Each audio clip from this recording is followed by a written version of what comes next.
Ambedkar's India మిషన్‌తో సంబంధం ఉన్న సిఐడి మాజీ డీజీ పివి సునీల్ కుమార్ సహాయకులు సెక్రటేరియట్‌లోని వివిధ శాఖల రహస్య సమాచారాన్ని అనధికారికంగా తీసుకుంటున్నారన్నది రఘురామకృష్ణరాజు ఆరోపణ. అట్లాంటి వాళ్ళ మీద చర్యలు తీసుకోవాలని కోరుతూ ఆయన సీఎస్ విజయానంద్‌కి లేఖ రాశారు. సునీల్ కుమార్ సహకారంతో ఈ వ్యక్తులు సచివాలయంలో ముఖ్యమైన శాఖల్లోకి ప్రవేశించి అక్కడ రహస్య సమాచారాన్ని రాడికల్ గ్రూపులకు అందజేస్తున్నారు.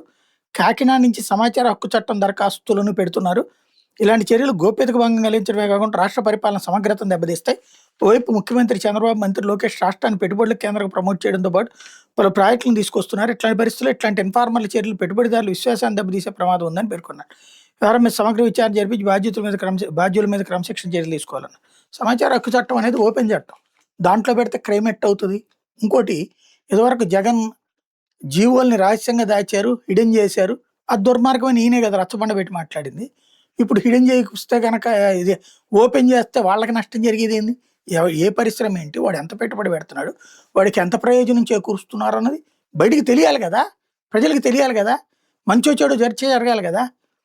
అది ఎట్లా తప్పు అవుతుంది? కాబట్టి ఇందులో సంథింగ్ ఏదో ఉంది.